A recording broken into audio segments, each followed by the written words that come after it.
Hey, this is Zero FG, and we're going to do a lesson on Dance With Me. This isn't going to be your conventional lesson. I want to do something that's a little different from just some people on YouTube showing you where the notes go, where your fingers go. I want to talk more about the gear, the tone, picking patterns, challenging spots, stuff that I would actually interact on a one-on-one lesson. Beyond just learning the notes. But I've got the tab available on my Patreon. I'm going to put my tabs there. So if you want to sign up to the Patreon, get the tabs. And the tabs will tell you where the notes are. So I don't really care about focusing on that stuff. You can figure out where the notes are with the tab and the notation. But I want to talk about the extra stuff, all the small things, based around the song Dance With Me by Blink-182, which I did a playthrough. I did a one-take playthrough already. It's on the channel. Let's begin. Let's talk about tone. Let's talk about gear. So anytime I'm learning a song, I want to get deep into the song. I want to know what gear the guy used. When you get the tone, it just feels better to play. It's more fun to play when you're nailing it.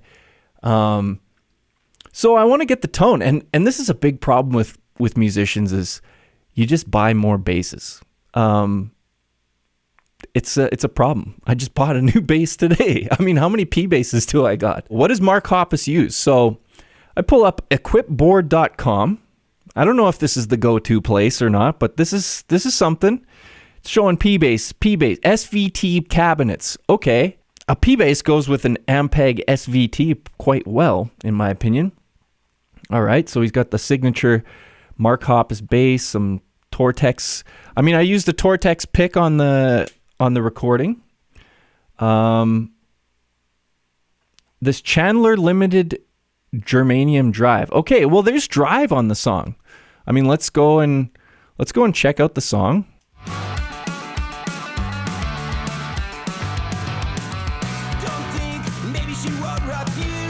Yeah, there's drive on the song.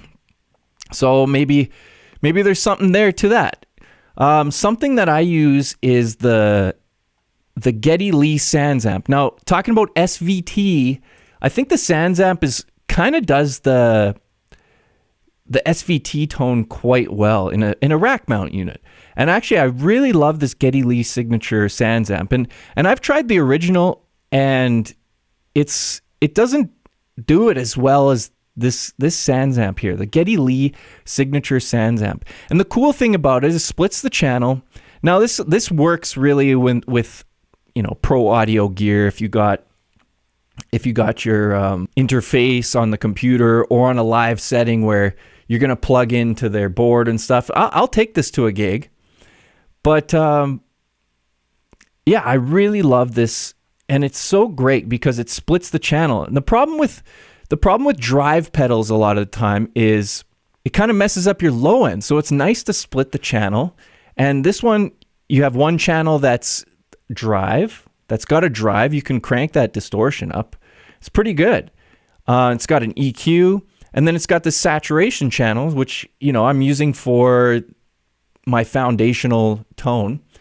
You can also just make it clean, and it sounds great. I love this SansAmp. Back to talking about splitting the drive. That's something that engineers will do in the studio on a recording. Billy Sheehan is known to do that. Billy Sheehan, that guy. He can rip. I tried out the pedal version, and I didn't quite like this. This is a tangent to Mark Hoppus and Blink-182, by the way, but this is what we're going to do. Let me know in the comments if you like this format. This is what we're going to do. This pedal, the Stompbox pedal, I didn't quite like, to be honest. It didn't really get the sound of the rack mount unit that I really like. I found it hard to dial it in the same. But this DI 2112 one actually was great. I used that on a gig. Borrowed one for a gig. So this is the Stomp Box pedal, and I couldn't quite dial it in the same. But that might be something to look at. It's got a drive, and then you can mix this deep and drive. Something to look at if you want a drive pedal. We're talking about functionality. We're talking about splitting your signal so the drive doesn't mess up the low end. But this one did what the rack mount did. It worked. It was great. It has outputs for 1/4-inch outputs for your amp. You'd need 2 amps, I guess, in this situation. But what's better than more, right? If you have 1 amp, what's better than 1 amp? 2 amps. Go get 2 amps. This is going to be the worst channel for you guys with buying gear. If any of you have problems with buying gear, this isn't the place to go, because I'm fully endorsing buying more gear. Buy more basses. How many P basses do you need? More. So yeah. So that was a tangent on the Sans amp, and that's what I used on the recording. Oh, the Avalon. A lot of guys I know have that one, that preamplifier. They say it's great, this DI. Never used it, but whatever. Maybe I got to get one. Got to get more gear, right? Oh, I have that Muffletta. I've never actually used it. I got it as a gift. I just find myself plugging into the computer all the time. It's so easy. The pickups. Here's what I'm looking for. Bassline's SBPB 3/4 pounder P bass pickups. Now, these are Seymour Duncan pickups, actually. So this is my first bass. It's been a Frankenstein bass. I actually removed the frets on the Squier neck, and then I ordered a Fender neck with frets. But I put the Seymour Duncan 1/4 pounders. The whole goal of this bass was to be a pop punk bass. So, I put these 1/4 pounders in. Now it says Bassline's 1/4 pounders, but I read on Seymour Duncan website, Bassline pickups become Seymour Duncan pickups. And that's the funny thing. So he's got that Chandler limited germanium drive in his Instagram post here, and it's got Bassline pickups. Well, there you go. So it's all the same. And these have the tone. Unfortunately, I have deader strings on this. And when I recorded, I ended up, let's talk EQ for a sec. A part of the Mark Hoppus tone, it seemed like he boosts the high mids around the 2K range. And I was trying to get blood from a stone you want fresh strings. Yeah, that's going to get you the tone. But I was kind of boosting that quite a bit, trying to get blood from a stone. But you can't get blood from a stone. I tried, though. So I didn't quite nail the tone on the recording, but strings are expensive. I got to save money so I can buy more basses, right? All right. So talking about the pickups, I don't know if you can hear the difference. So let's just A/B this. I got a 58 reissue P bass next to me. So I'm just going to play this, and then I'll play the other one. And you can tell me if you hear a difference.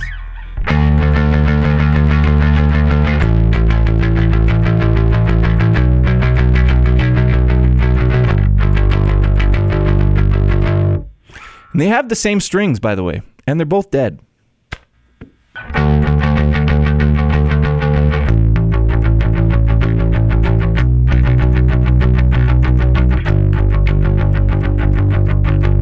I find this bass a little darker and a little more woodier.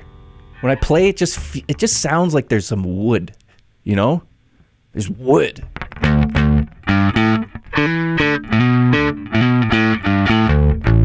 Especially those low 2 strings, the E and the A. Okay, so we got P bass, 1/4 pounder pickups, Seymour Duncans. Maybe an SVT would be good. That mini, I don't know if they sell it anymore. They had like a mini SVT Ampeg. I actually have it around here, but I blew the speakers on the cabinets. But that sounded great. That's a great amp. That does the trick too. But you want to drive pedal a little with that. And then another thing with the tone, especially with these these songs where you're going do do do do do do do do do do do do do constantly playing, you probably want a compressor too. So let's endorse. I'm not paid for any of this, by the way. This is stuff I genuinely love. This Kali 76 compact bass compressor. I think this is a fantastic compressor for bass. In the studio, guys use the 1176, and I think this is what it's modeled after, which is a fantastic compressor. And I actually used it on one of the channels on the recording. The only thing I don't like about this compressor, and I should do a video on compressors, but the attack and release are all on one knob, and that sucks because you can get the compressor has so many functions, and a lot of it's based around the attack and release. So you might want to get the guitar one. The bass one has the high pass filter because compressors will mess with your low end as well. But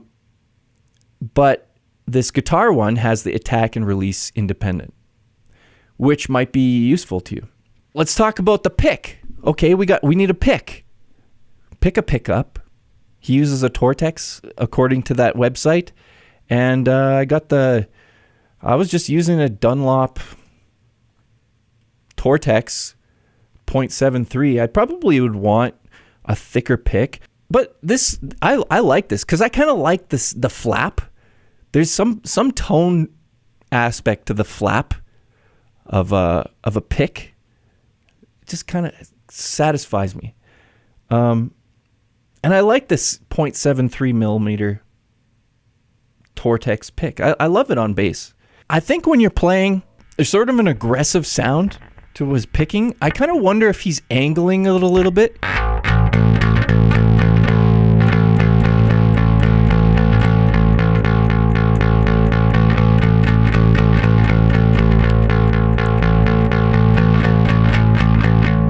Do you hear the difference?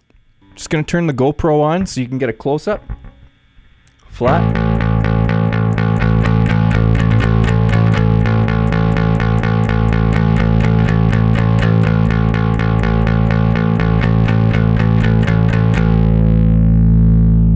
All right. You can play around with where you're picking.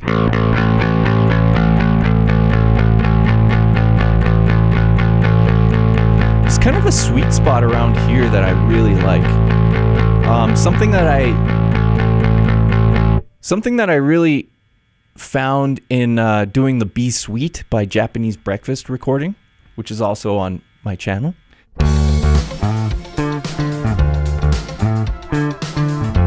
Let's get into the song. So I got the tab here, and this is what you can get on the Patreon.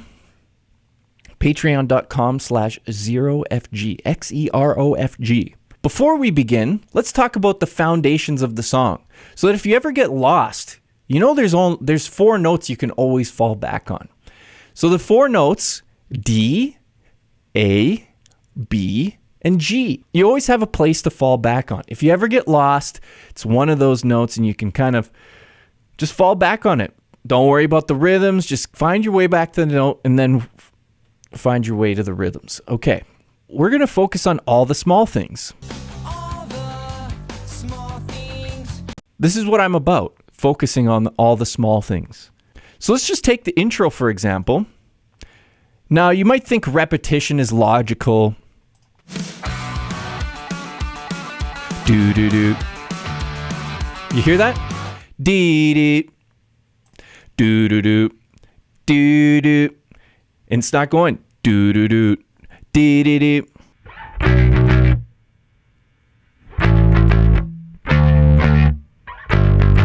Right? This is all the small things that really just elevate a song.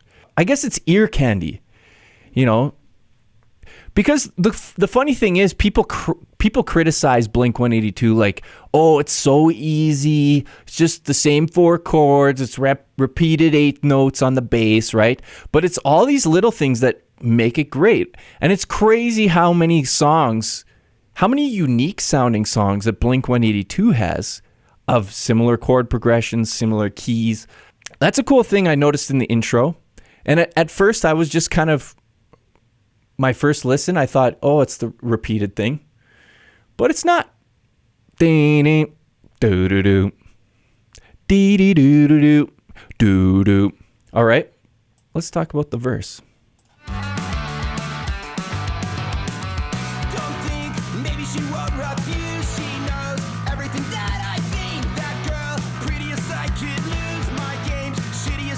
First thing that I thought of when I was thinking of doing this song is, okay, what's the most logical picking pattern? Because I know I'm gonna get tripped up. If I'm on the up on one and then I'm on the down on the next one, but then it doesn't line up the same all the time, I'm gonna get really confused. So I want to keep the picking pattern essentially the same the whole way through. And my mentality is, so you see the up, that's like a pushed one, and then it ties into the one there. So you don't play that note where it connects. So essentially what I'm doing is the 1 is a down, the 2 is an up, the 3 is a down, the 4 is an up, the 5 is a down, 6 is an up, 7 down, 8 up. So odds are down and evens are up. Now we say, well, what about the ones that you don't play? Well, essentially you motion to play it, but you don't. And I'll show that here. I just turn on the camera here.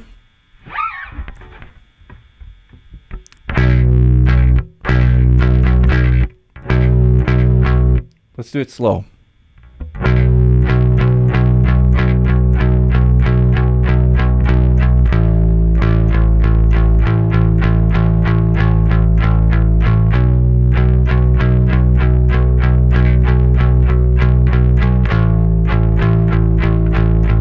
You see what I mean? Dun, dun, dun, dun. Dun, dun, dun, dun, dun, dun, dun, dun.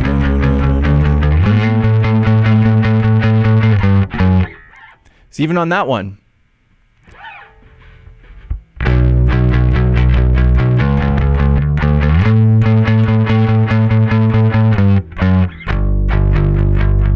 You see?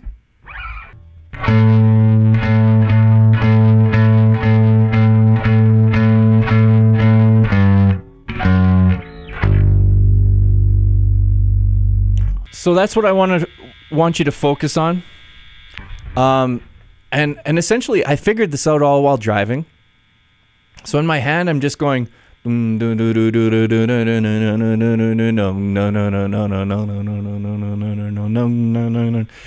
you get to your bass.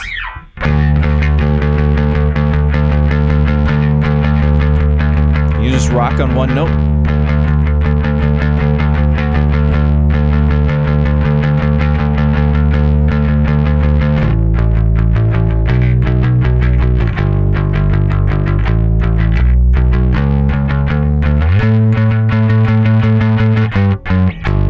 Right? So that way that you're just always rocking it and you're not going to trip up. You're not going to, when you got those moving lines, let's say you messed up on the one down and then you end up on the up and you're used to playing the down. Now when you're going to play those lines or the string skips, you're going to get messed up. It would mess me up. So I just want to simplify it, make a picking pattern. It's all the same. And I don't know, like, you could probably if you can down pick this whole song, that would be pretty badass. But I can't because I'm not good enough to do that. I can't do that. But that would be pretty badass. Okay, another thing I want to talk about actually is playing versus ergonomics.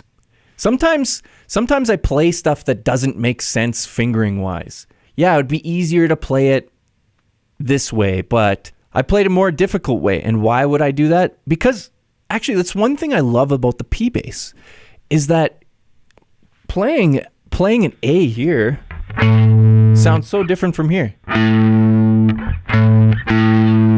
So sometimes I'm going to play things, and I think Mark Hoppus does this too. You're going to play things to keep like an even tone, an even bassiness to your tone. And a lot of times with the P bass, I'm going to pick different fingerings because I want the note to sound a certain way. Maybe I want it to have more bottom end. I'm going to play it up high on a lower string. And another thing too, when you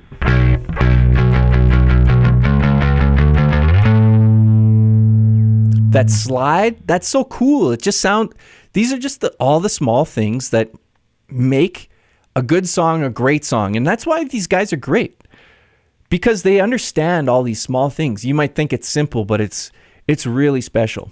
So let's talk about the pre-chorus ending, because I found that one a little tricky. I noticed here it changes notes on the end of 4, and it might be a little confusing. Maybe not. But let's start here from right here.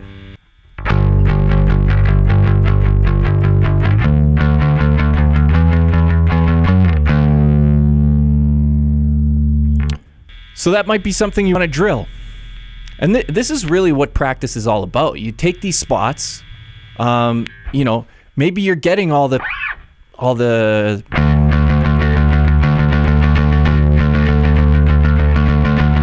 you're isolated that, you nailed it. But then maybe you're having trouble nailing this. And let's say in a practical situation, if you don't nail that note and you hit it on the 1, no one's gonna notice.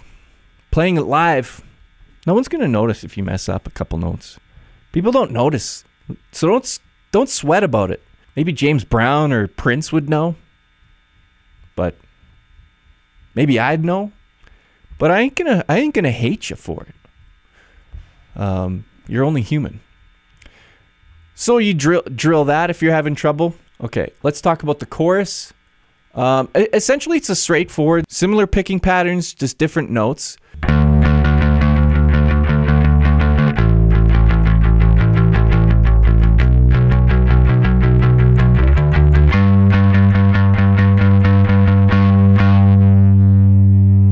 Okay, so talking about the chorus, one of the things, I remember how I talked about going up, playing in weird spots versus ergonomics. I mean,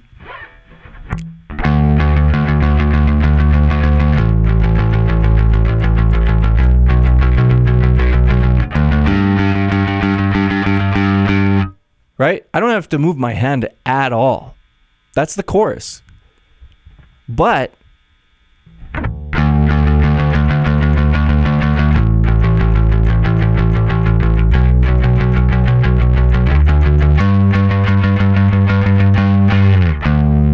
right?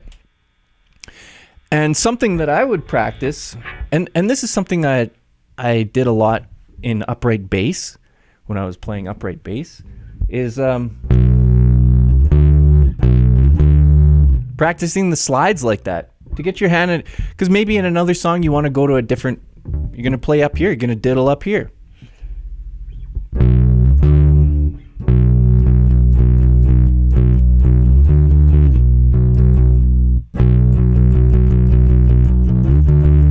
You're going to slide, and now you're here.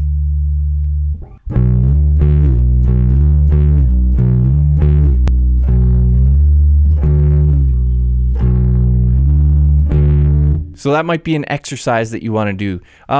We did something, it was called vomit exercises. And essentially it was just how to slide, how to transition. And that's kind of a similar thing.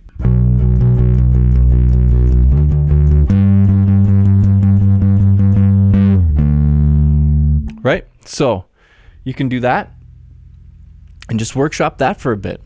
This is all the stuff that, I guess might not be fun, but it's going to elevate you to another level. And these are the things that transfers to every other song that you're going to learn. And that's why I love learning songs. I think it's one of the best things you can do to get better as a bass player is just learn songs. Because all the stuff you need to know is in all the records, man. And try and learn them by ear. Try not to rely on tab. I mean, if you don't need, this is just like a tool for beginners, for people who are unsure. I mean, transcribing this song is pretty difficult. The bass is hard to hear a lot of the time. It's serving a purpose, and the purpose is not to necessarily be the focal point. Another small thing, it's all about the small things, all the small things, right? So it's essentially a repeated thing twice. If I say a repeated thing twice, does that mean 4 times? It's essentially one thing that's repeated, one thing that's played twice. On the first round, D, A, B, D, G. So he goes up. Second part of the chorus, the repeated part. This time it goes down. And notice the rhythm difference here before the slide. A, B. Now it's going down. All right, so that's a cool thing in songs, that there's a and a and it kind of bookends. It's kind of like, it's a phrase, I guess. So, the first round he goes up, and the second time he goes down. And it just creates variation. These are all the small things these variations, that's what makes Blink-182 interesting. That's what makes them great. And I would not say that they're simple at all, because these are all things that maybe they don't think too much about, maybe they do. But either way, it adds to the song, it elevates it. It makes a good song great. Verse 2, pre-chorus 2 is pretty much the same thing. Chorus 2, same thing. All the same stuff. Now the post-chorus stuff here. Now check this out. Let's play it on the recording.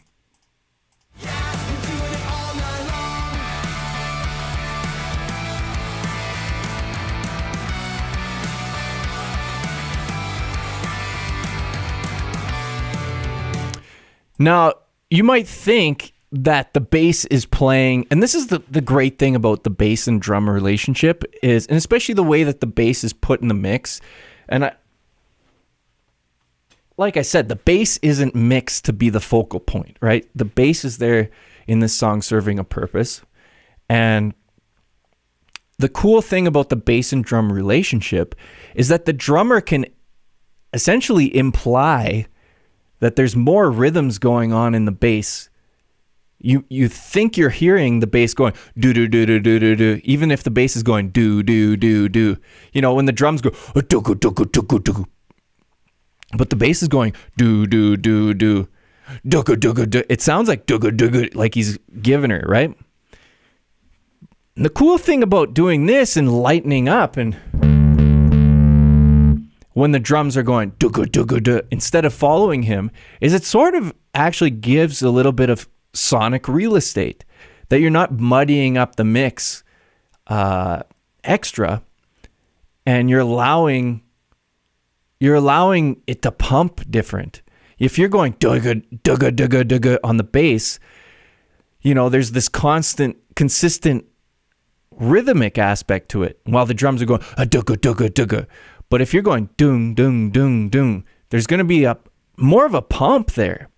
Doom, doom, doom, doom. And you might not be able to hear it, but it's kind of one of those things, maybe if you A-B'd the two, you'd be able to hear the difference. If I was going dugga, dugga, dugga, dugga, instead of doom, doom, doom, with the drums going dugga, dugga, dugga, right?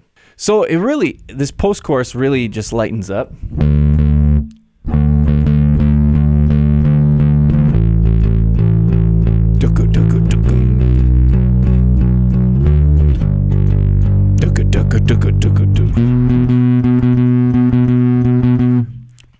Same picking mentality, even with this. One of these is equal to 2 of these.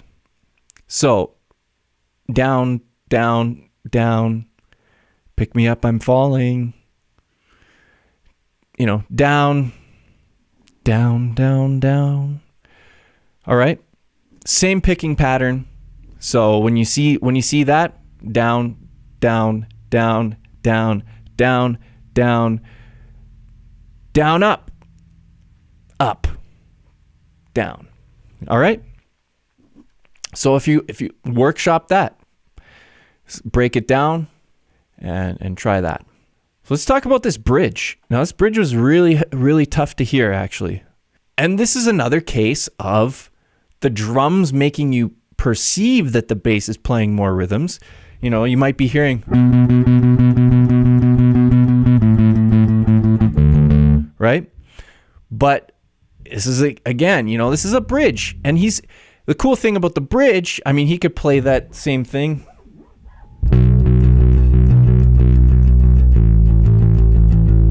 He could play it down low, but, you know, cool part about a bridge, maybe you want to depart sonically to a different area. You want to bring it up high, bring it down, bring it up, you know, something that's a little different. This is a songwriting thing. You might want to change things up rhythmically. You might want to change things up, what octave you're playing on the bass. You know, stuff like that. Rhythmically, change how you're playing rhythmically. If it's a basic song like this. So this was actually tough to hear, and actually a couple things that, you know, when you learn a bunch of Blink-182 songs, you know that Mark Hoppus is someone that is known to play chords, which is really cool. Something I thought was really cool. I think that there's like carousel.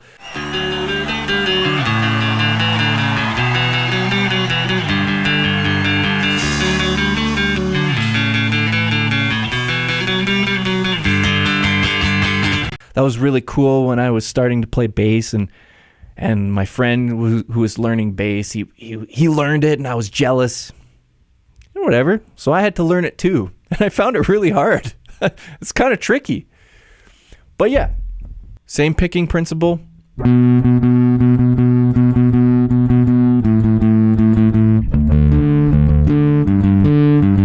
Here's the chord thing.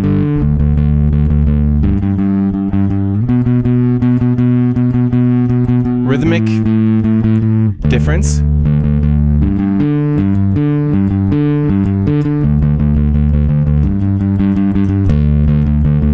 Right? So super cool bridge. And, you know, that playing those chords really elevates it to another level. Doing those octave things. Having this repeated thing is cool too. That's something that I like about Alex Lifeson's playing, John Petrucci.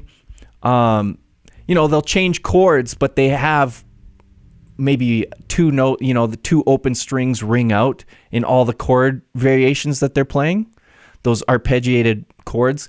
And while this isn't the same thing, it's pretty cool, you know, to have this even when the chords are changing.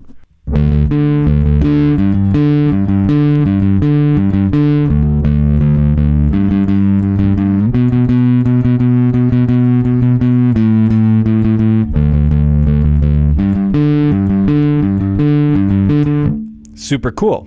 All right, so the chorus and, you know, the outro chorus is essentially the same thing. You keep going, but then there's the outro when things pick up and they're going to the end. All right, and the cool thing about the outro is you don't have those tied notes anymore. And when I mean tied, it's the ones where had the bar going across, and essentially you don't play that note, even though on the tab it has the number there. It removes that tie. It removes that connected note to essentially elongate the note. And now you're just giving her. You're giving her 110%. All eighth notes, all picking. You don't have to worry about this alternating, you know, pretending to play the string. You don't have to worry about that. You're just giving her to the end, all right?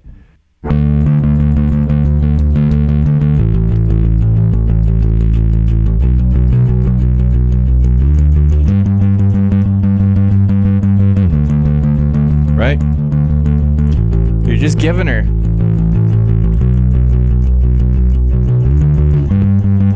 Right to the end. And actually at the end, it sounds like he's going ding dong. Like he had a D tuner, or he tuned down to a D and then they added it in the recording. I've done that with recordings too, with the P bass, where I didn't have a D tuner. I just punched in and I tuned down my E string to a low D. Then I did that. But you can go like Billy Sheehan. You can just bend your neck down to a D if you really want.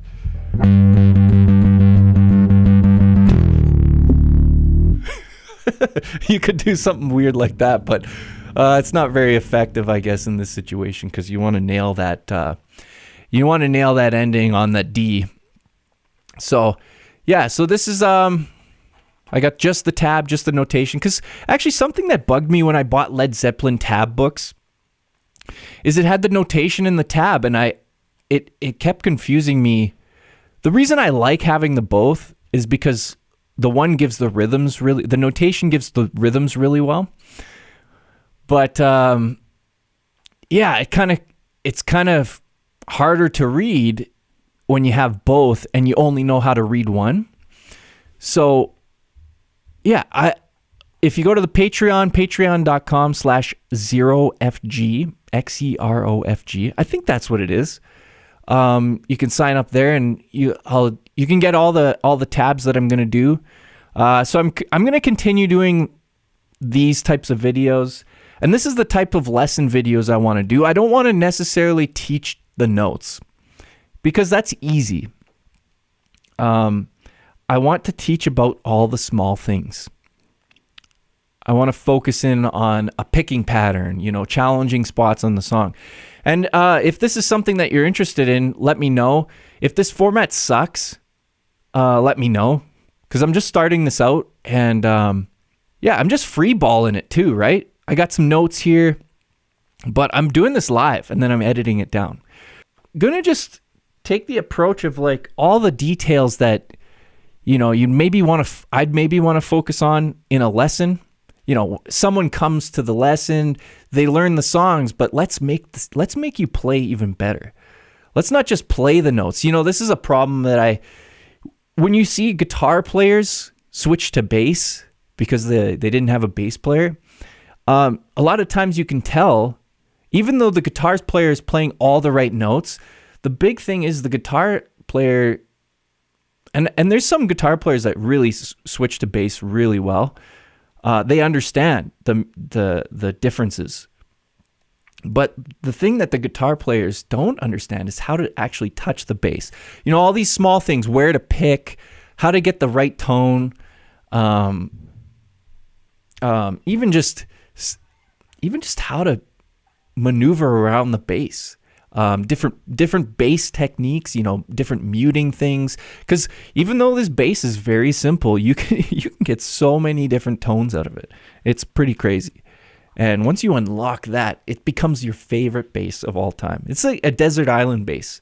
Even though there's things that it can't do. It can't get the Jacko tone, but whatever.